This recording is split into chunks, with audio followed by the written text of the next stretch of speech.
So, I just watched a movie that had come out a couple days ago, and I finally sat down and watched. It's a fan film with a lot of artistic creativity to it, and it actually has some solid stuff behind it. That being the fan film Leprechaun Revenge. Leprechaun Revenge is basically a fan film from Fuzz on the Lens. Now, if that doesn't sound familiar to you, don't worry, it took me a moment to remember too, but these are the guys who did Stream, one of a great slasher film that I sung a lot of praises for not too long ago. Leprechaun Revenge is from them.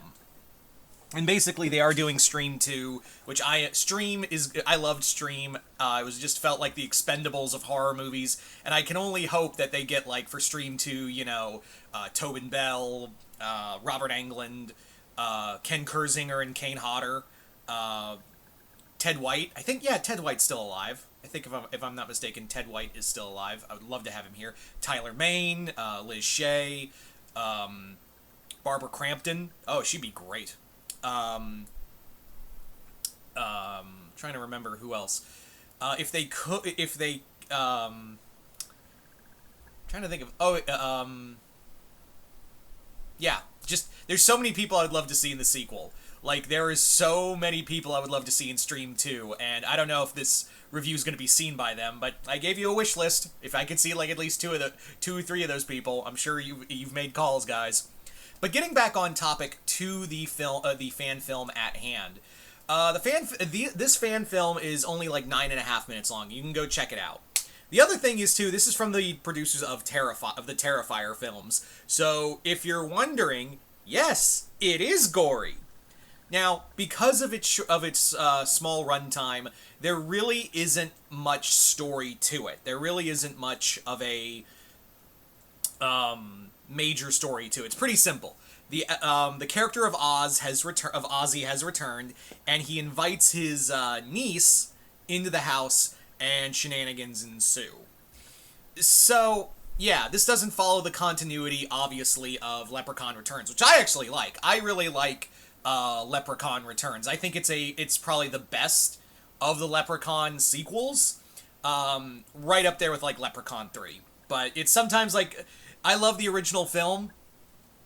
The Leprechaun movies are just complete, like, just, they know what they are. Like, even, like, Leprechaun in the Hood.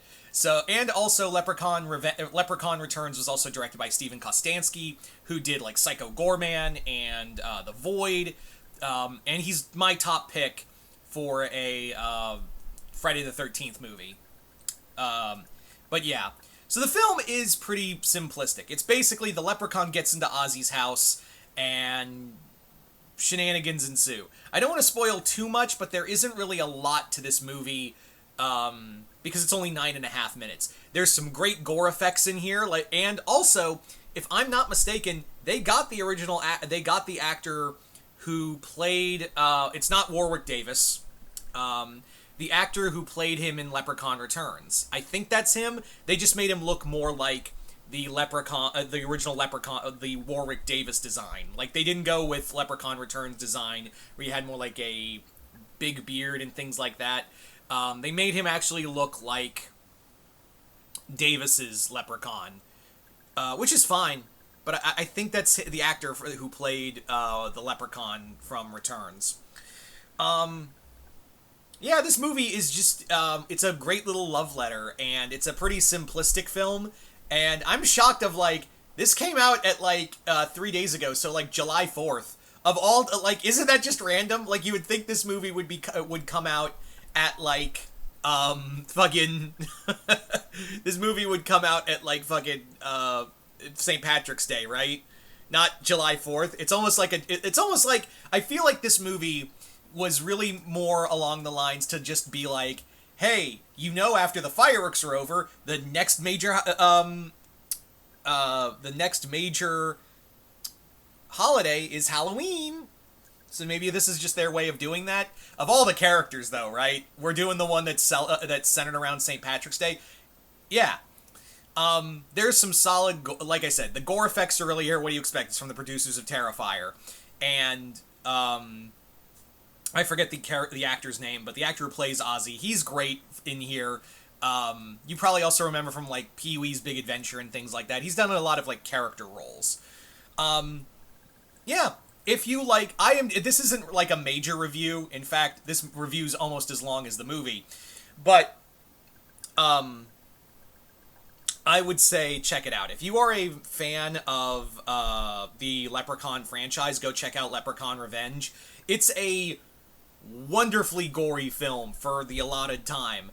Is it like masterclass? No, but yeah, there are some solid fan films out there of franchises that have just been kind of shelved for the longest time, such as like It's Me, Billy. That two-parter was really good. It was a fan film sequel to the original Black Christmas film from the 1970s. I thought it was great.